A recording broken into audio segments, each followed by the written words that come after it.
ನಿಮ್ಮ ಫೋನಿನ ಮೇಲ್ಭಾಗದಲ್ಲಿ ಅಂದರೆ ಹೋಮ್ ಪೇಜ್ ಇದೆಯಲ್ಲ, ಹೋಮ್ ಪೇಜಿನ ಮೇಲ್ಭಾಗದಲ್ಲಿ ಗೂಗಲ್ ಅಂತೇಳಿ ಒಂದು ಜಾಗ ಇದೆ. ಆ ಜಾಗದಲ್ಲಿ ಈ ಗೂಗಲ್ ಎನ್ನುವ ಹೋಮ್ ಪೇಜ್, ಇದು ಕ್ರೋಮ್ ಉಪಯೋಗಿಸಿ ಅಲ್ಲ, ಗೂಗಲ್ ಅಂತೇಳಿನ ಒಂದು ಹೋಮ್ ಪೇಜ್ ಇದೆ. ಅಲ್ಲಿಂದ ನೀವು ಸರ್ಚ್ ಮಾಡಿದ್ರೆ ಈ ರೀತಿ ಒಂದು ಐಕಾನ್ ನಿಮಗೆ ಕಣ್ಣಿಗೆ ಕಾಣಿಸ್ತವೆ.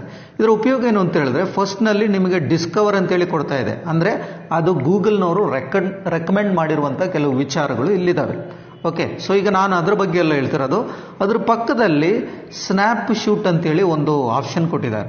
ಇದನ್ನೇ ಗೂಗಲ್ ಅಸಿಸ್ಟೆನ್ಸ್ ಅಂತೇಳಿ ಕರೀತಾರೆ ಈ ಆಪ್ಷನ್. ಓಕೆ, ಈ ಆಪ್ಷನ್ ಒತ್ತಿದ ತಕ್ಷಣ ನೀವು ಗೂಗಲ್ ಜೊತೆಗೆ ಮಾತನಾಡ್ಬೋದು. ನೀವು ಅವ್ರ ಜೊತೆಗೆ ಏನೇನು ಮಾತಾಡ್ತೀರಿ ಅದೆಲ್ಲ ಇಲ್ಲಿ ರೆಕಾರ್ಡ್ ಆಗ್ತದೆ, ಬೇಕಾದ್ರೆ ರೆಕಾರ್ಡ್ ಮಾಡ್ಬೋದು, ಅದು ತೊಂದರೆ ಇಲ್ಲ. ಇಲ್ಲೊಂದು ಪ್ಲಸ್ ಬಟನ್ ಕೊಟ್ಟಿದ್ದಾರೆ, ನೀವು ಹೊಸ ಹೊಸ ರಿಮೈಂಡರ್ಗಳನ್ನ ಆ್ಯಡ್ ಮಾಡಿ ಇಡ್ಬೋದು. ಮತ್ತು ನೀವು ಅವ್ರ ಜೊತೆಗೆ ಮಾತನಾಡ್ಬೋದು. ನೋಡಿ, ನಿಮ್ಮ ವರ್ಕಿಗೆ ಟೈಮ್ ಆಯಿತು ಅಂತ ತೋರಿಸ್ತಾ ಇದೆ, ಹಾಯ್ ಗುಡ್ ಮಾರ್ನಿಂಗ್ ಅಂತೇಳಿ ತೋರಿಸ್ತಾ ಇದೆ. ಹೌದಾ, ನಾವೀಗ ಅವ್ರ ಜೊತೆಗೆ ಮಾತನಾಡ್ಬೋದು, ಏನು ಬೇಕಿದ್ರೆ ಮಾತಾಡ್ಬೋದು. ಈಗ ಉದಾಹರಣೆಗೆ what is my bank balance ಅಂತ ಹೇಳಿದ್ರೆ ಕ್ವಶನ್ ಬರುತ್ತೆ ಅಲ್ಲಿ. ಓಕೆ, ಸೊ ಅಥವಾ ಪ್ಲೇ ಎ ಮ್ಯೂಸಿಕ್ ಅಂತ ಕೇಳಿ ಕೊಡಿ, ಅದು ಒಂದು ಮ್ಯೂಸಿಕ್ ಅನ್ನೋದು ಪ್ಲೇ ಮಾಡ್ತದೆ. ಈಗ ಯಾವ ಮ್ಯೂಸಿಕ್ ಅಂತೇಳಿ ಅದು ರೆಕಗ್ನೈಸ್ ಮಾಡ್ತದೆ. ಓಕೆ, ಯೂಟ್ಯೂಬಲ್ಲ ಡಿಸ್ಕವರ್ ಅಂತ ಬಂದು ನೋಡಿ, ಅದು ರಿಪ್ಲೈ ಕೊಡ್ತು. ಇದು ಗೂಗಲ್ ಕೊಟ್ಟಿದ್ದಂಥ ರಿಪ್ಲೈ ಇದು. ನೋಡಿ, ನಾವು ನೋಡಿ ಅದು ಆಟೋಮೆಟಿಕಲಿ ಯೂಟ್ಯೂಬಿಗೆ ಹೋಯ್ತು, ಅಲ್ಲೊಂದು ಪ್ಲೇ ಮಾಡುತ್ತೆ ಅದು. ನೋಡಿ, ಈ ರೀತಿ ನಾವು ಒಂದೊಂದು ಕ್ವಶನ್ಸ್ಗಳನ್ನು ಕೇಳಿದಾಗ ಗೂಗಲ್ ಅಸಿಸ್ಟೆಂಟ್ ನಮ್ಮ ಜೊತೆಗೆ ಮಾತನಾಡ್ತದೆ. ಇದು ಮುಂದೆ ಬರುವಂಥ ಒಂದು ಒಳ್ಳೆ ಫೀಚರ್ ಅಂತೇಳಿ ನಾವು ಹೇಳ್ಬೋದು. ನಮಗೆ ಗೊತ್ತಿರೋ ರೀತಿ ನಾವು ಇದರಲ್ಲೆಲ್ಲ ನೋಡಿದ್ದೀವಿ. ಯಾವುದರಲ್ಲಿ ಅಂತ ಹೇಳಿದ್ರೆ ನಮ್ಮ ಅಮೆಝಾನಲ್ಲಿ ನೋಡಿದ್ದೀವಿ. ಅಮೆಝಾನಲ್ಲಿ ಟಾಕಿಂಗ್ ಅಲೆಕ್ಸಿಯಾ ಅಂತೇಳಿ ಒಂದು ಹೊಸ ಫೀಚರ್ ಬಿಟ್ಟಿದ್ದಾರೆ. ರೈಟ್, ಟಾಕಿಂಗ್ ಅಲೆಕ್ಸಿಯಾ ಅಂತ ಅಂದರೆ ನಾವು ಲೈಟ್ ಆನ್ ಮಾಡುವ ಅಲೆಕ್ಸಿಯಾ ಅಂತ ಹೇಳಿದ ತಕ್ಷಣ ಲೈಟ್ ಆನ್ ಮಾಡ್ತದೆ ಆಟೋಮೆಟಿಕಲಿ. ಸೊ ಮಿಕ್ಸಿ ಆನ್ ಮಾಡು ಅಂದರೆ ಮಿಕ್ಸಿ ಆನ್ ಮಾಡ್ತದೆ, ಎ ಸಿ ಆನ್ ಮಾಡು ಅಂದರೆ ಎ ಸಿ ಆನ್ ಮಾಡ್ತದೆ, ಟಿ ವಿ ಆನ್ ಮಾಡು ಅಂದರೆ ಟಿ ವಿ ಆನ್ ಮಾಡ್ತದೆ. ಇಂಥ ಜನಕ್ಕೆ ನಾನು ಕಾಲ್ ಮಾಡಬೇಕು ಅಂತ ಹೇಳಿದ್ರೆ ಅಂಥ ಜನಕ್ಕೆ ಕಾಲ್ ಮಾಡುತ್ತೆ.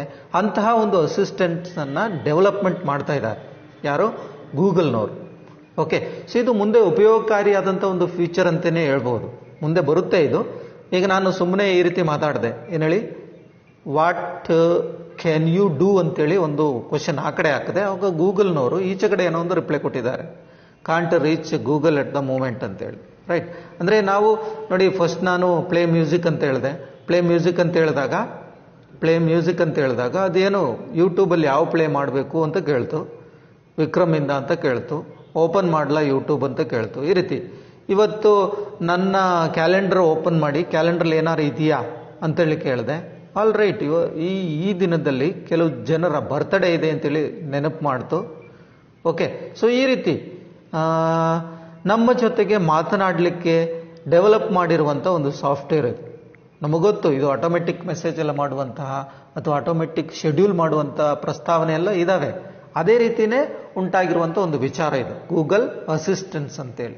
ಓಕೆ, ಇದರ ಜೊತೆಗೆ ನಾವು ಮಾತನಾಡ್ಬೋದು, ನಮಗೆ ಬೇಕಾಗಿರೋ ಮಾಹಿತಿಯನ್ನು ಕೇಳ್ಬೋದು. ಇಲ್ಲೇ ಬಂದ್ಬಿಟ್ಟು ನಾವು ಸುಮ್ಮನೆ ಸ್ಪೀಕ್ ಮಾಡಿದ್ರೆ ಸಾಕು. ಈ ಮೈಕನ್ನು ಆನ್ ಮಾಡಿಬಿಟ್ಟು ಸ್ಪೀಕ್ ಮಾಡಿದ್ರೆ ಸಾಕು. ಇಲ್ಲಿ ಪಕ್ಕದಲ್ಲಿ ಒಂದು ಮೈಕ್ ಇದೆಯಲ್ಲ, ಓಕೆ, ಇಲ್ಲಿ ನೋಡಿ, ಇಲ್ಲೊಂದು ಮೈಕ್ ಕಾಣಿದೆ.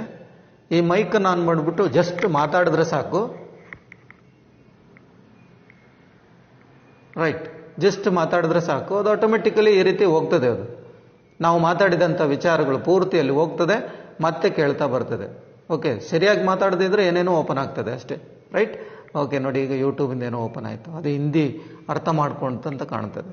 ಸೊ ಈ ಮೈಕನ್ನು ಉಪಯೋಗಿಸ್ತೀರಿ, ಮಾತನಾಡುವಾಗ ಹಲವಾರು ವಿಚಾರಗಳು ಸರ್ಚ್ ಮಾಡ್ತಾ ಹೋಗ್ತದೆ.